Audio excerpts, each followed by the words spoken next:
Pro Football Playbook, presented by the Pigskin Podcast Network, your source for team news, draft needs, player profiles and rankings, full Senior Bowl, Combine, and NFL draft coverage, news, analysis, discussion. It's in the playbook. Now, here is your host, sports journalist Bill Alvstad, and featured analyst Keith Myers.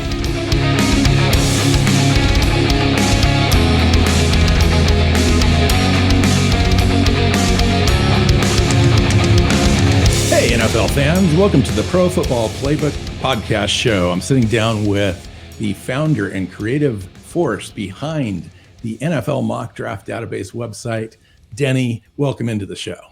Thanks for having me. I'm excited to be here. Yeah, it's good to have you. We're talking NFL drafts. This is our NFL draft show of the week, and sitting down together, we're going to talk some interior offensive line prospects today. We're going to talk about the website, kind of the bowl games coming up, players to watch, all sorts of interesting things to discuss. What are you seeing right now as far as traffic? Are you seeing traffic pick up on the website as we get out of college football season, getting closer to the playoffs? NFL teams are starting to get eliminated now from contention. So folks are kind of starting to focus their attention now onto mock drafts, big boards, following players in the college football playoffs and all the other bowl games that are out there, so they can kind of get a first glimpse sometimes. I know that I'm focused a lot on NFL games during the NFL season and watch less college football than I probably should. And now I'm really hyper-focused on kind of the college season as the bowl games come up, and it kind of shifts for me. How about you? Yeah, I would say that's probably the majority of people. You know, I'm obviously in a ton of fantasy leagues, right? So there's a lot of people I'm with that they only watch really the playoffs, and like if a guy, you know, balls out in the playoffs, they're like, oh, that guy's amazing. It's like, yeah, we've been watching him all year. Like, of course he's amazing. We know he's amazing. But I think a lot of people that are not necessarily like hardcore college football fans, they use the playoffs as a way to like their first introduction into some of these players. So, yeah, I think the as far as traffic is concerned, you know, the site is kind of ever since basically the start of the NFL season, it's basically a slow ramp up all the way to the draft. So it's kind of fun because you're like, it's like the train is slowly starting to move, and it just keeps getting faster. So it's awesome. You know, I think a lot of folks are like me, where they use a site like NFL Mock Draft Database to start the prospect position group kind of process where everyone's listed. You've kind of got a general idea of where everyone's kind of laid out value pockets throughout the rounds and so forth. And you can start the process of researching players individually, watching tape, identifying where they're expected to go. And then, you know, everyone's kind of got their team. You're going to go out and create some mock drafts and so forth. And I've already done that. It's a lot of fun. Just poking around the website, where do you see most of your folks working, you know, just the general person that comes and clicks on the site?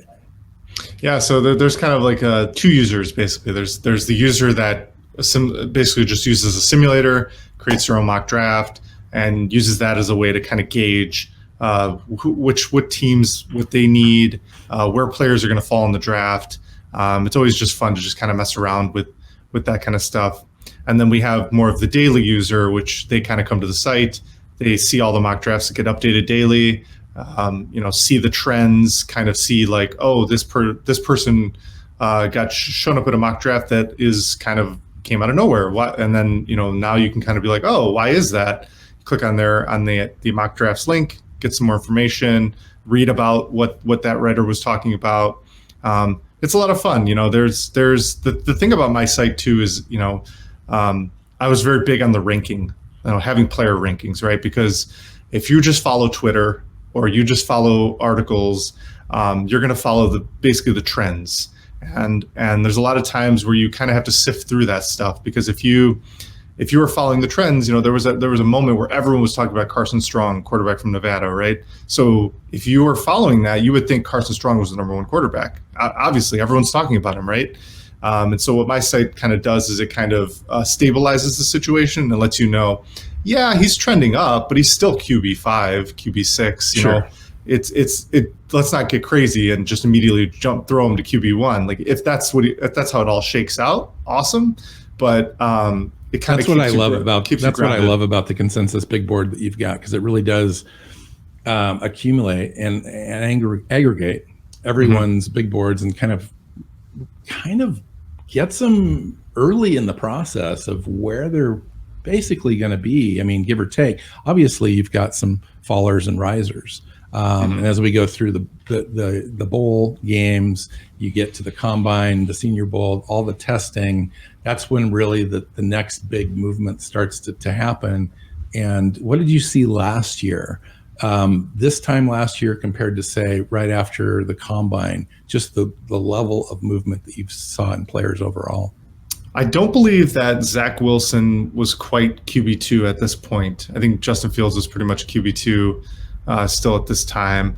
Mac Jones, I think was probably like a pretty low. I think Kyle Trask was higher up still. You know, because at that time, Kyle Trask he was a Heisman candidate. He was having a fantastic season. He was one of those guys that was like, ugh, I guess we'll take him, right? You know, we'll need a quarterback in the first round. And then, you know, after everything kind of shook out, you know, he fell and Mac Jones kind of rise pretty fast.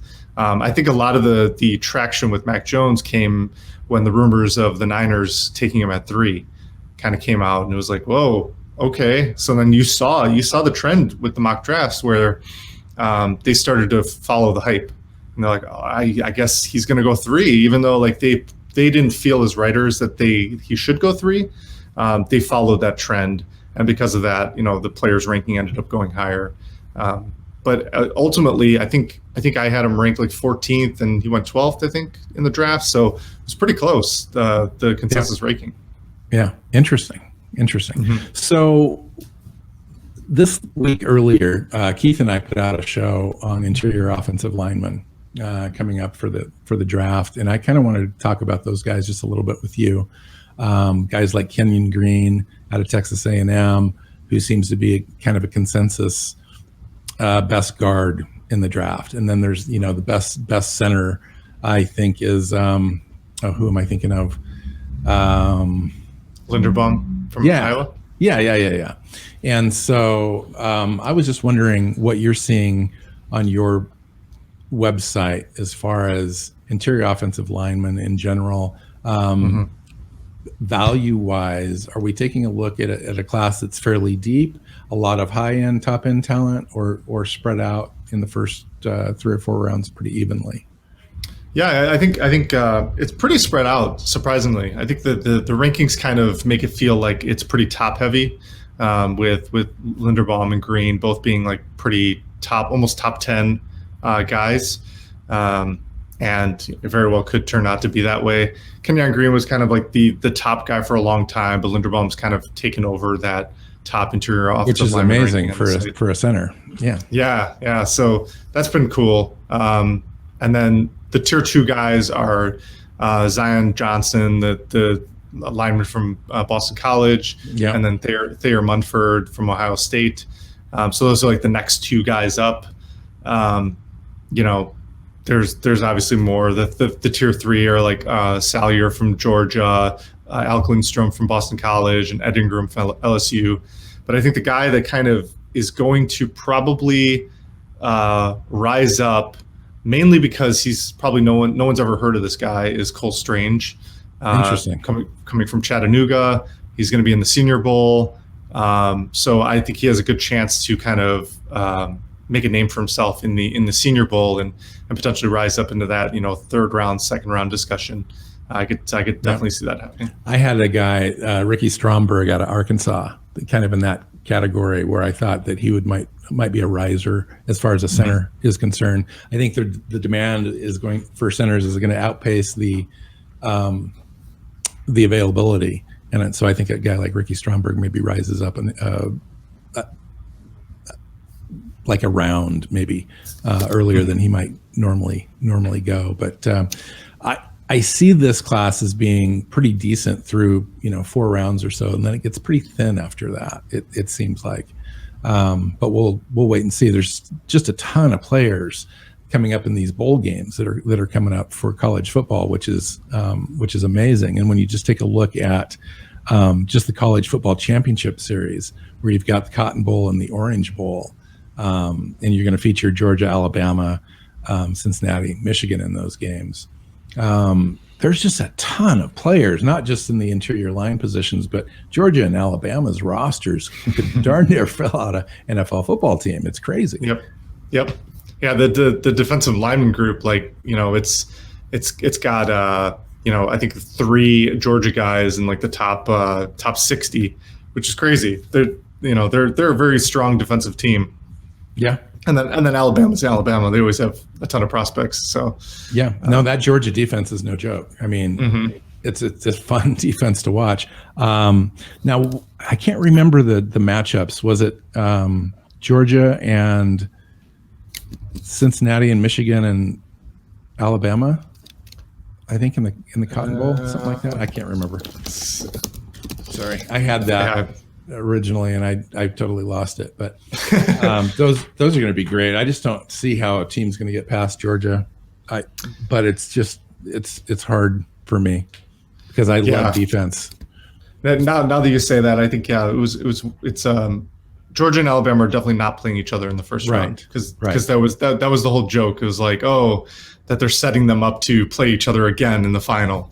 But yeah, I mean, Georgia's one of those teams that like, where it's like defense wins championships, right? Because they're not the sexiest offense, right? Their quarterback is, it was supposed to be JT Barrett, but that didn't work out. And then, or JT Daniels, not JT Barrett.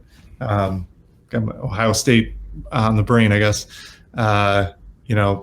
So they have a couple of young running backs. George Pickens is back, I think. But yeah, that defense is just, I mean, I don't know, good luck scoring points on them. That's all. Right, exactly.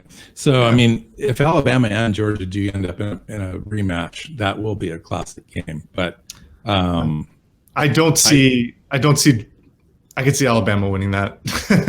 Yeah. Why so? I mean, Saban, I can never count out Saban, he's got the talent, he's got the pedigree. He always has a chip on his shoulder. If I'm a betting man, I'm going to bet with Saban. What do you think about a guy like Aiden Hutchinson kind of rising up now and taking over potentially the consensus #1 overall pick in this draft? And Thibodeau has been there for quite a while now. But really he's been just underperformed slightly. I mean, underperformed against expectations, I should say. I don't know if it's the romantic getting the Michigan kid to go to Detroit, but he's definitely jumped up into that #1 discussion where he's now the consensus #1. Not necessarily in the rankings, but in the consensus mock draft, which again kind of compiles all the mock drafts, so you can get an idea of like who's everyone picking at these spots, which I think is kind of a cool thing too. But yeah, it's pretty wild. I think it's one of those situations where this is just an awesome edge draft, right? So why not? It's kind of like, pick whoever you want because they're both going to be great. So what do you think of Evan Hill at offensive tackle from Alabama compared to some offensive tackles in years past? How does he sit in your mind? Could he possibly move up in this draft, depending on how things test out and how performances go in these bowl games? I mean, wouldn't it be crazy if he went first overall to Detroit and you pair him with Penei Sewell and you just have two stud tackles? And I mean, it could very well happen. I mean, with the coach out there, he loves the line. He wants to build from the line. He wants what does he call them? Like, not monsters, but like basically these like ankle biters or whatever the thing, bite off kneecaps. Right. He likes those kind of guys. So I think violent hand fighting kind of warriors is what he's looking for. Yeah. exactly. I think Evan Neal is going to be one of those guys. I think it's all based on who's picking high. If Jacksonville ends up going really high, do they take that tackle? We'll just have to wait and see. Yeah. So when you take a look at wide receivers, and you've got like a Chris Olave, and then like a Garrett Wilson, and they play on the same team, Ohio State. Like, which do you see? I mean, right now Garrett Wilson's kind of on your big board is at 10 overall, and Olave is at 18. Why do you think that is? What differentiates these two players? They're different players. They're different types of players, different skill sets, but one is more coveted than the other. I wonder if it's similar to the situation with Alabama last year with Waddle and Devonta Smith. I kind of feel like Garrett Wilson's like the Waddle and Chris Olave is the Devonta Smith. Where it's like just two studs, and it's kind of like can't really get it wrong. The crazy thing about these two guys is they weren't even the highest performing guys at wide receivers at Ohio State. That went to the guy who was going to be in the 2023 draft, which is Jackson Smith. I can't pronounce his last name. I'm not gonna make an attempt to. But he was the more performant of the three. And it's even crazier is that Jameson Williams, the wide receiver from Alabama, was at Ohio State last year and transferred to Alabama. That's exactly right. Yeah, and he very well could be a first round pick. Yeah, and likely, because those skill position players, are definitely coveted, and they tend to rise up in these big boards, before the draft, and you get some great value picks like the running backs, safeties, interior offensive linemen. Linebackers, et cetera, tend to drop, and it gets a little crowded with those coveted position group players, skill positions. So that wouldn't surprise me if Jameson Williams ekes into the teens somewhere. Yeah, I mean the good thing about this group is it's such a deep good group. We have the top, the first round projected guys, which are the two Ohio State guys, Treylon Burks from Arkansas, Jameson Williams from Alabama, Drake London from USC, and Dotson from Penn State. But after that, there's still a bunch of guys that people love, that people talk about all the time. The David Bell from Purdue, Jalen Tolbert from South Alabama, and Romeo Dobbs, I don't know how to pronounce it, but from Nevada, Dobbs, people love him. So even if you don't get that guy in the first round, there's going to be plenty of wide receivers you can take. I don't know if Mechie's going to come out. I don't know if he's staying in school or if he's going to come out in the draft. But boy, it's hard to stay in school when you're a top 75 pick. I mean, I know, it's just hard. But with the injury and everything, right. Maybe he comes back to school and he's like, what, I have first round talent. I'll come back to school and prove myself again. So I honestly, if I were him, I kind of would do that.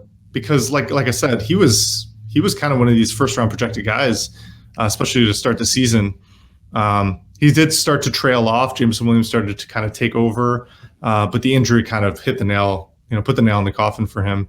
Because I don't think he's going to be able to do anything. No off-season programs. Yeah. Well, speaking of injury to Alabama guys, Josh Jobe, had the surgery as well. Shut him down. He's not going to be participating. I don't know if he's going to be ready for the combine or not. But it is interesting. Right now he's sitting at 86 on the big boards. It really does. I mean, he's still got the length, 6'1", 195, kind of a tenacious fighting, kind of a corner physical. I still think that he gets drafted. He gets drafted high, probably, second, third round, but his inability to test when everyone else is going to be testing, everyone else is there, they're seeing the measurables and stuff, might give somebody a really good value. I think corner is one of those positions that's hard to gauge. I feel like there's always guys that the community or the mock draft world likes to rank higher that ends up dropping, and vice versa, right? You'll have a guy that's ranked lower that all of a sudden goes higher. I don't know what it is about corners, but Maybe GMs fall in love with a guy and they're like, we want that guy. And so, they'll reach for a corner that they feel is a fit for their system. Yes. Right. So let's take a little walk around your website a little bit. And I was just curious as to how people are using it, like on a daily basis. What are the advantages of signing up? Like, there's a sign in little icon at the top right of your site. So if somebody wants to sign in, what are they getting for that? Yeah. So the ability to sign in, it just basically allows you to save your mock draft when you run through the simulator. Even if you don't sign in, the mock draft will save for 7 days. So you'll have like a temporary link if you want to kind of share it out and be like, hey, I ran through this mock draft. It was fun. Here, take a look at it. But after 7 days, it gets deleted. So signing in, it allows you to save the mock draft. It allows you to comment on mock drafts. If you feel that you want to kind of voice your opinion on a pick. So you can be part of the community. You can, yeah, you can. Okay. Yeah, and that's really an important aspect of something like this, because for sure, it's great actually to have. I mean, because as you know, guys that do mock drafts are really into drafts, and it's just one of those things. It's like I remember my first. My first NFL draft that I went to in person was in Seattle. And it was down at the Doubletree Hotel. It was hosted by a local radio station. And this is before it was on ESPN, Mel Kiper, all that stuff. So it was like 1984 or maybe something like that.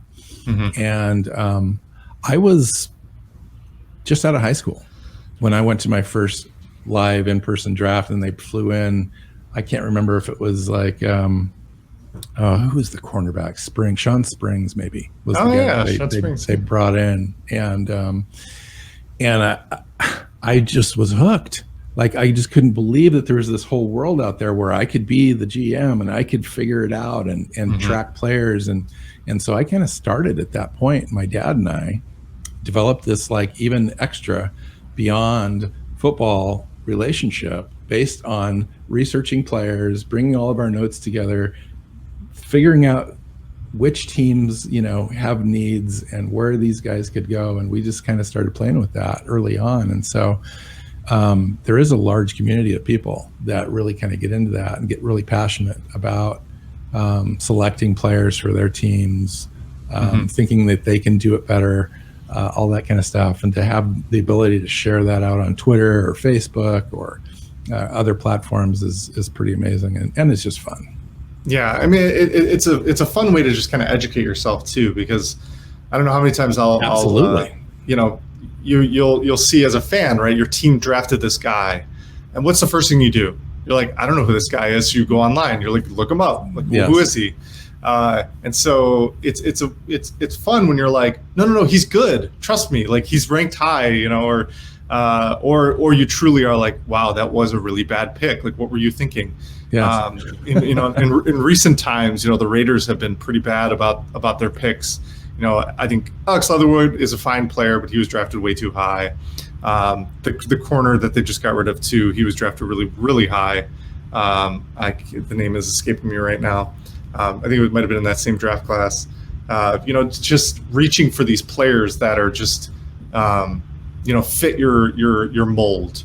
I think for them, they wanted like more like senior, coming from big programs, and you saw that with the corner coming from I think it was Ohio State, and then the tackle from Alabama, right? So right, in those situations, I have the data here to show you as GM of the Raiders that you are reaching on this pick, right? Which is super fun. It's not an opinion.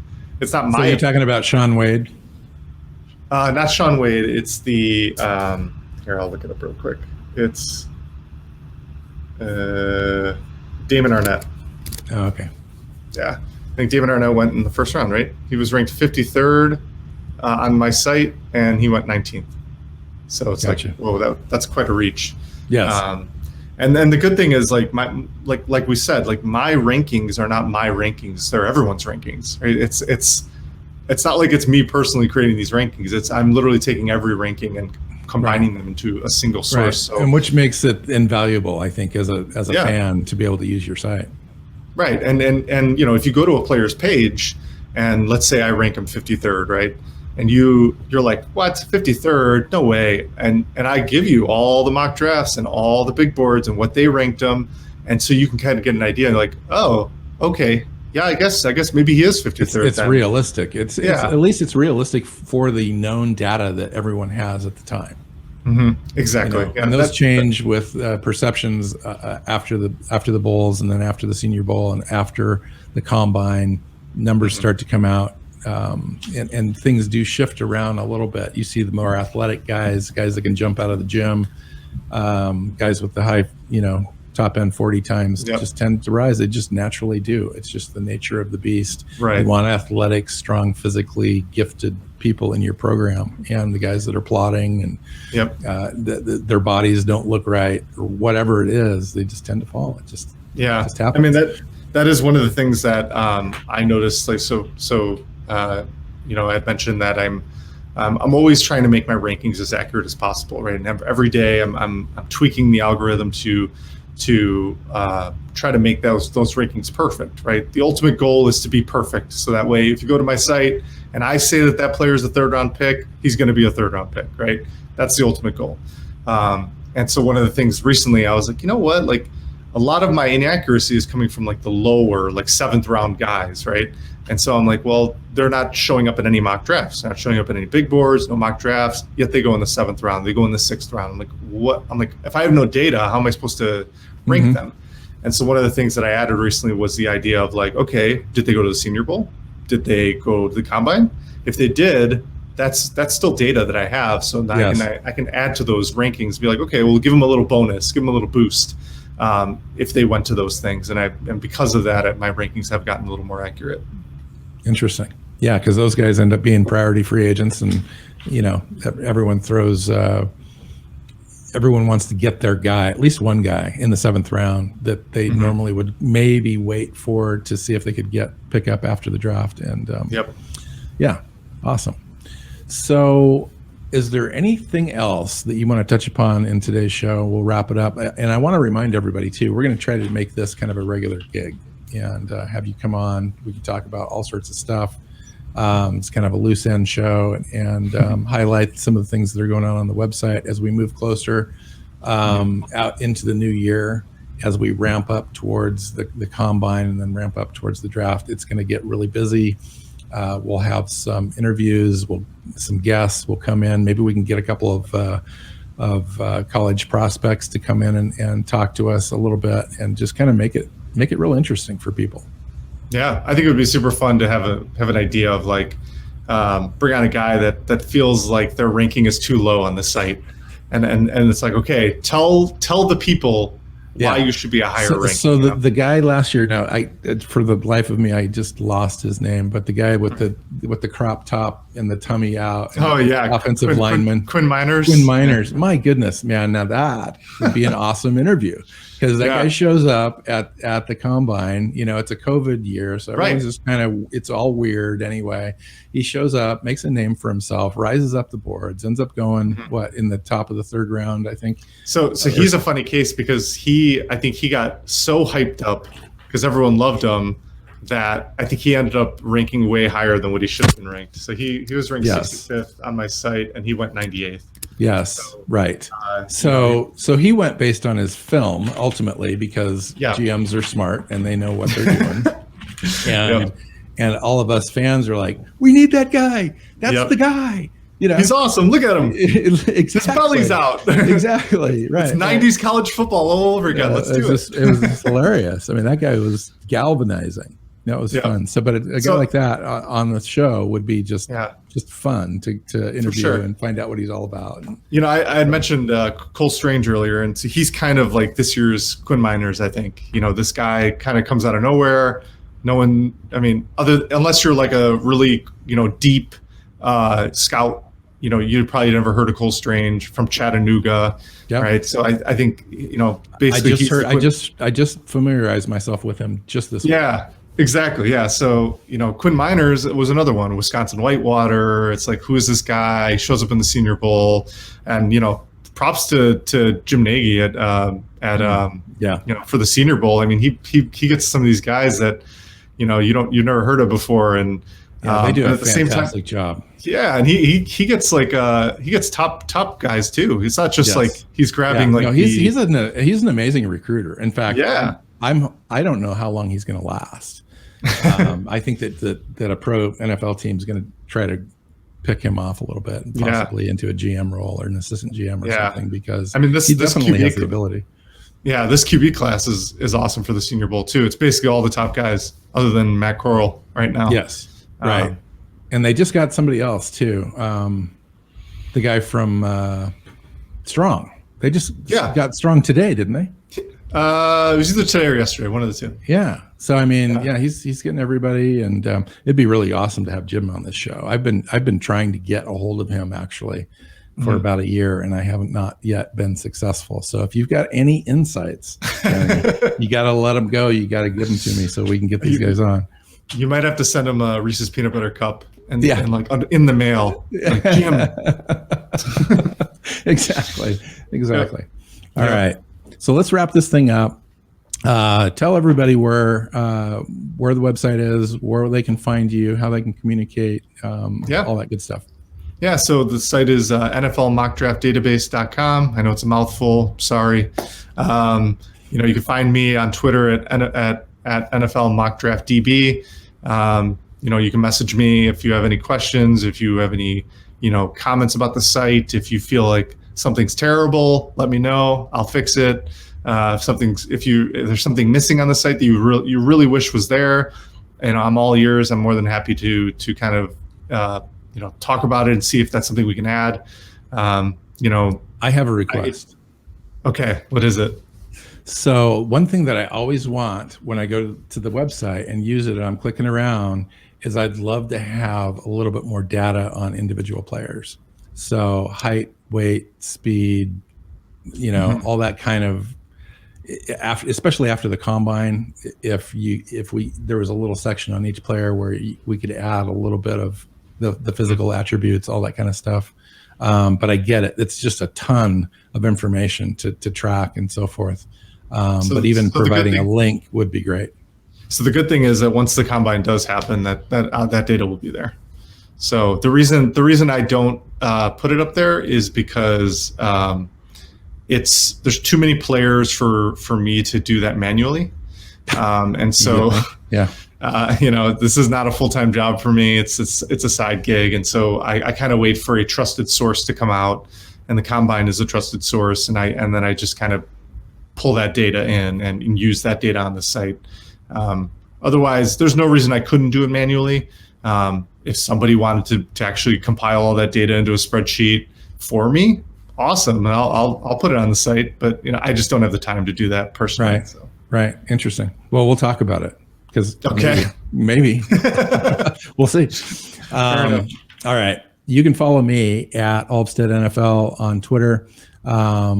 Keith, who's on the show on a regular basis, as well as at Myers NFL. You can follow our show at PF_Playbook on Twitter.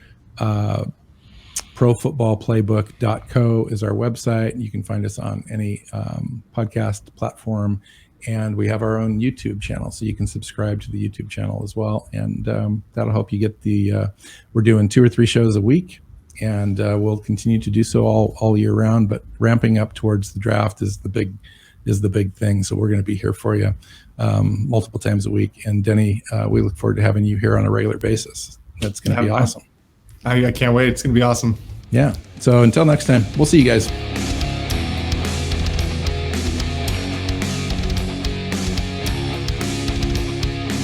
Thanks for listening to the Pro Football Playbook podcast. Follow Keith at Myers NFL. Bill is at Alvstad NFL. The show is at PF_Playbook. Listen and subscribe on your favorite podcast app or YouTube, and at our website, profootballplaybook.co.